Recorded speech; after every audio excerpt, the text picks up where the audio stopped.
Olá! Seja muito bem-vindo ao nosso canal. Aqui você encontra reflexões poderosas e acessíveis sobre as Escrituras, explorando cada capítulo da Bíblia com atenção e clareza.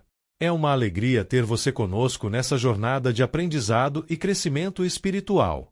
Se este conteúdo te edificam, inscreva-se agora no canal e ative o sininho para não perder nossos próximos vídeos.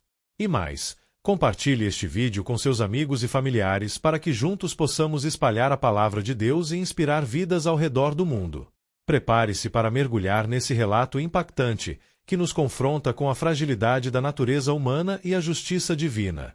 Não esqueça, inscreva-se no canal, compartilhe, deixe o seu comentário e seu like no vídeo. Pois ao fazer isto a plataforma irá identificar que o conteúdo tem uma certa relevância e indicará para outros usuários com perfil semelhante ao seu.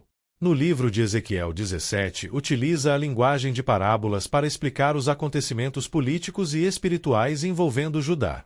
O capítulo destaca a infidelidade às alianças e ensina que a segurança verdadeira não está em acordos humanos, mas na fidelidade ao Senhor, que governa sobre reis e nações. Vamos iniciar a leitura da palavra e depois os esclarecimentos.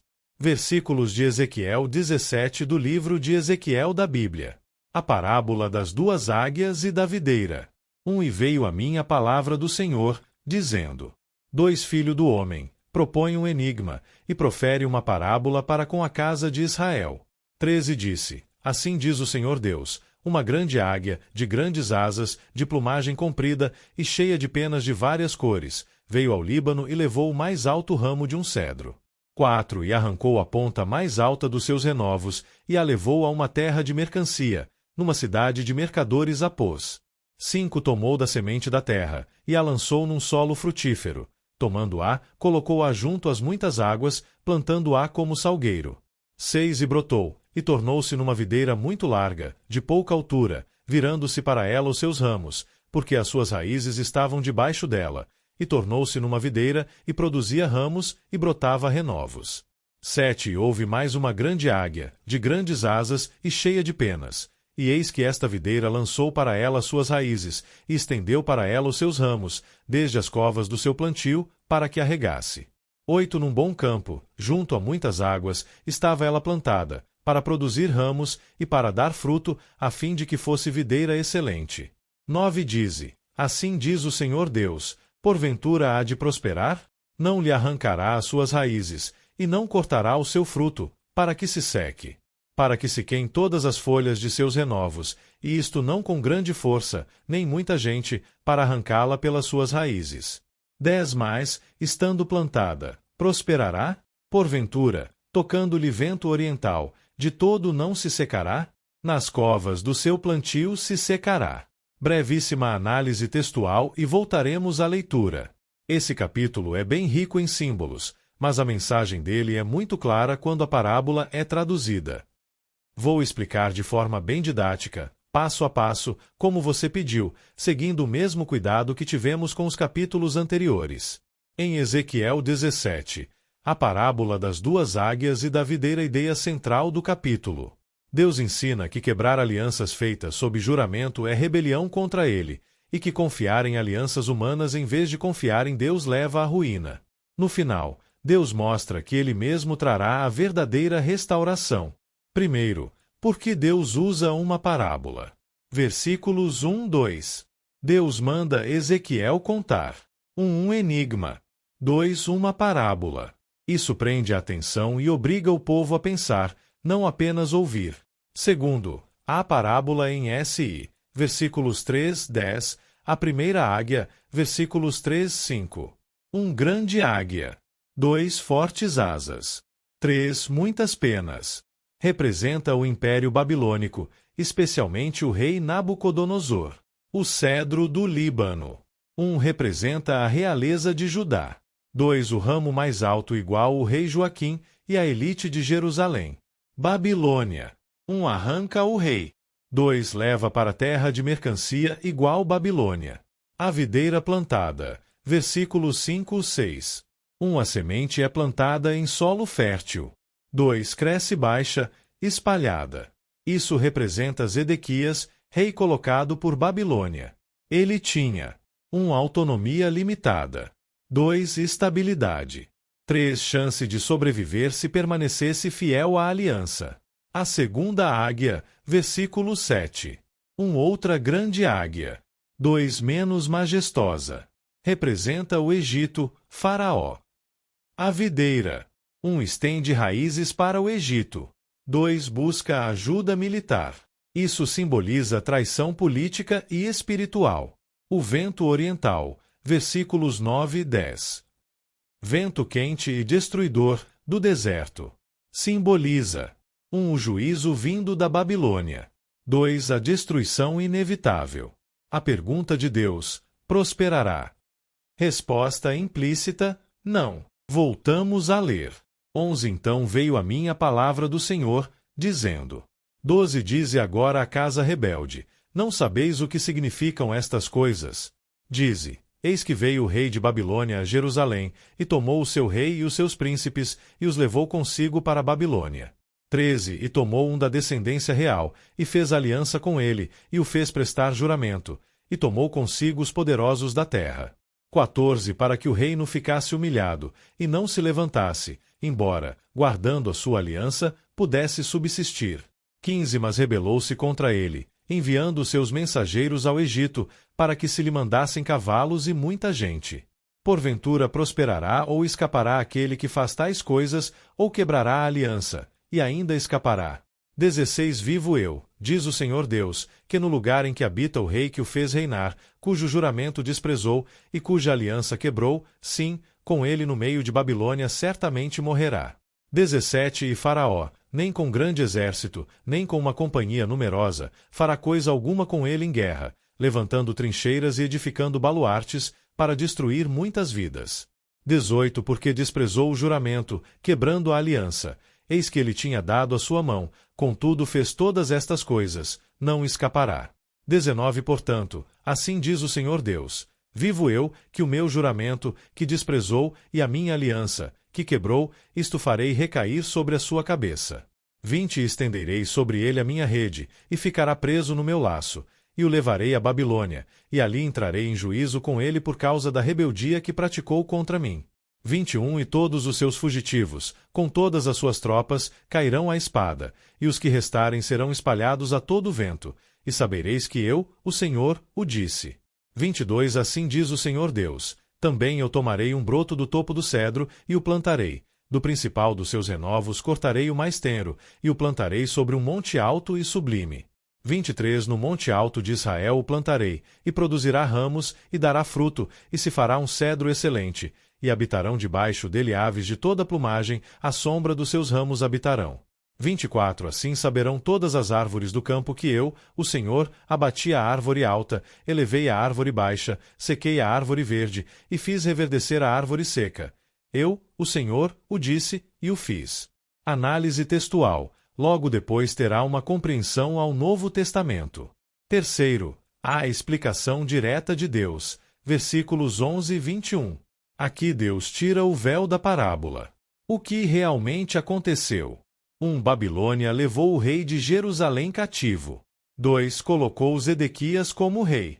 3. Fez um juramento com ele. 4. Zedequias aceitou. 5. Depois traiu Babilônia. 6. Pediu ajuda ao Egito. Isso não foi só política. 1. Foi quebra de juramento. 2. Juramento era feito em nome de Deus. O pecado principal não foi apenas má estratégia. Foi 1. Infidelidade. 2. Rebeldia. 3. Desprezo pela palavra empenhada. Quebrar a aliança com Babilônia igual desprezar o juramento diante de Deus. O resultado, versículos 16, 21. 1. Zedequias morrerá na Babilônia. 2. O Egito não o salvará. 3. Jerusalém cairá. 4. O povo será espalhado. Isso se cumpre literalmente. 1. Zedequias é capturado. 2. Vê seus filhos morrerem. 3. Fica cego. 4. Morre no exílio. 2 Reis 25. 4. A esperança final. O broto de Deus. Versículos 22, 24. Agora vem a parte mais linda do capítulo. O novo broto. Deus diz: Eu mesmo tomarei um broto e o plantarei. Não é mais Babilônia, não é mais Egito, é o próprio Deus agindo. O cedro excelente. 1. Cresce forte. 2. Dá abrigo. 3. Dá fruto. 4. Acolhe todas as aves. Isso aponta para 1. A restauração de Israel. 2. O reinado davídico restaurado. 3. Messias, para muitos intérpretes. Um reino não baseado em alianças humanas, mas na fidelidade de Deus. Mensagem central em linguagem simples. Quando o povo de Deus confia mais em alianças humanas do que na palavra de Deus, o fracasso é certo ponto, mas quando Deus age, ninguém impede o crescimento. Lições práticas. Primeira, juramentos diante de Deus são coisa séria. Segunda, nem toda ajuda parece boa vem de Deus. Terceira, traição gera instabilidade. Quarta, Deus derruba o orgulhoso. Quinta, Deus levanta o humilde. Sexta, a verdadeira restauração vem do Senhor, não da política. Conexão bíblica mais ampla. Salmo 146, 3. Não confieis em príncipes. Jeremias 17, 5. Maldito o homem que confia no homem. Mateus 13. Parábolas do reino. João 15. A videira verdadeira. Resumo final em uma frase. Ezequiel 17 ensina que alianças quebradas diante de Deus trazem juízo, mas a fidelidade de Deus gera um reino eterno. Agora, vamos à explicação de Ezequiel 17, é uma parábola política com significado espiritual. Deus usa imagens de águas, águias e plantas para explicar a situação dos reis de Judá pouco antes da queda de Jerusalém, e termina com uma profecia messiânica de esperança. E a ligação com o Novo Testamento. Vamos por partes. Primeiro, a parábola, versículos 1-10. Deus manda Ezequiel contar um enigma. Primeira grande águia. 1. Grande, poderosa, cheia de penas. 2. Vai ao Líbano. 3. Arranca o topo de um cedro. 4. Leva para uma terra de mercadores. Significado. 1. A primeira águia representa o rei da Babilônia, Nabucodonosor. 2. O cedro simboliza a casa real de Judá, linhagem de Davi. 3. O ramo mais alto é o rei Joaquim, levado cativo para a Babilônia, 597 a.C. A semente plantada. A águia planta uma semente que vira uma videira baixa, dependente dela. Isso representa Zedequias, rei colocado no trono por Nabucodonosor. Ele governaria como rei subordinado. Havia uma aliança, juramento de fidelidade. A videira tinha condições de viver bem se permanecesse fiel. Segunda grande águia. 1. Outra águia aparece.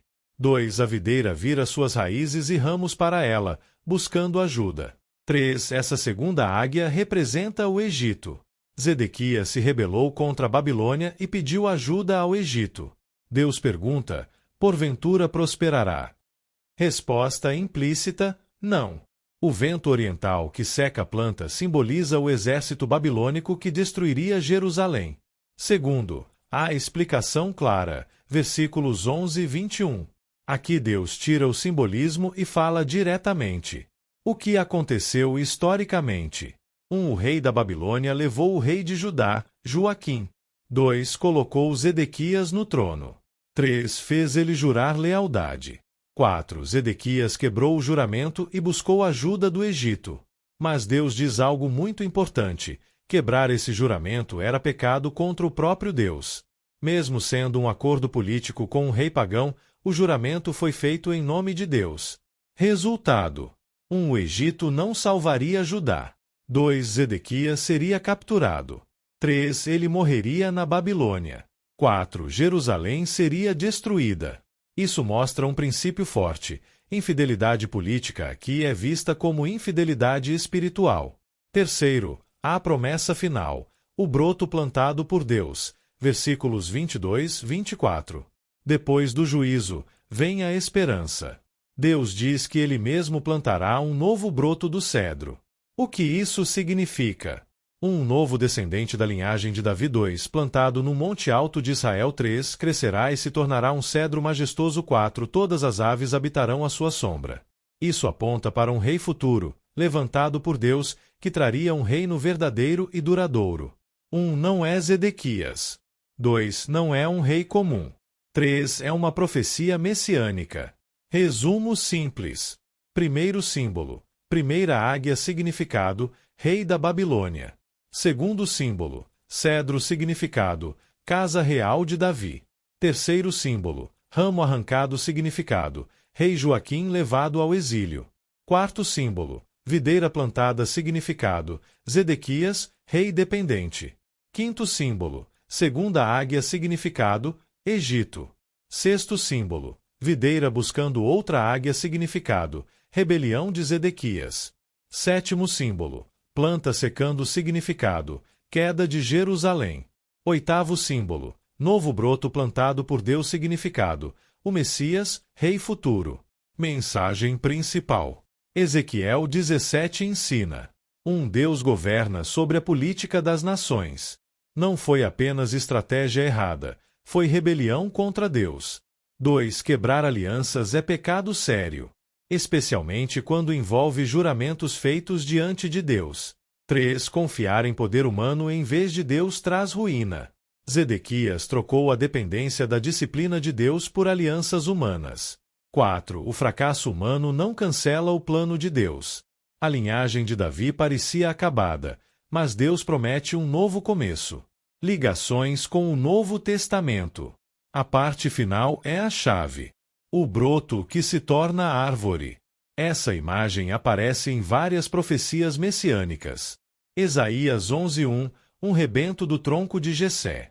Jeremias 23:5, levantarei a Davi um renovo justo. No Novo Testamento, isso se cumpre em Jesus Cristo. Ele é um descendente de Davi. 2. Levantado por Deus, não por alianças políticas. 3. Fundador de um reino que não depende de impérios humanos. Aves habitando nos ramos. Jesus usa imagem parecida. Mateus 13:31-32. Parábola do grão de mostarda: a árvore cresce e as aves fazem ninhos nos seus ramos. Isso aponta para um reino que começa pequeno. 2. Mas se torna abrigo para muitos povos. Reino que Deus planta. Diferente dos reinos humanos baseados em poder militar e alianças políticas, o reino de Cristo é um estabelecido por Deus. 2. Espiritual e eterno. 3. Acolhe pessoas de todas as nações. Conclusão final. Ezequiel 17 mostra dois contrastes. O reino construído por alianças humanas. 1. Orgulho. 2. Rebelião. 3. Queda. O reino plantado pelo próprio Deus. 1. Começa pequeno. 2. Cresce de forma sobrenatural. 3. Torna-se abrigo e bênção para muitos. Mensagem central. Quando líderes confiam em estratégias humanas acima da fidelidade a Deus, o resultado é queda. Mas Deus preserva seu plano e levanta um rei verdadeiro, o Messias, cujo reino nunca será destruído. E chegamos ao fim de mais um vídeo. Espero que você tenha gostado e aprendido algo novo com a gente. Se você curtiu o conteúdo, não esqueça de deixar o seu like e se inscrever no canal. Isso ajuda muito a gente a continuar trazendo conteúdos incríveis para você. Compartilhe com seus amigos e familiares. Vai que eles também se interessam e aprendem algo novo. Obrigado por assistir. Nos encontramos no próximo vídeo. Até mais!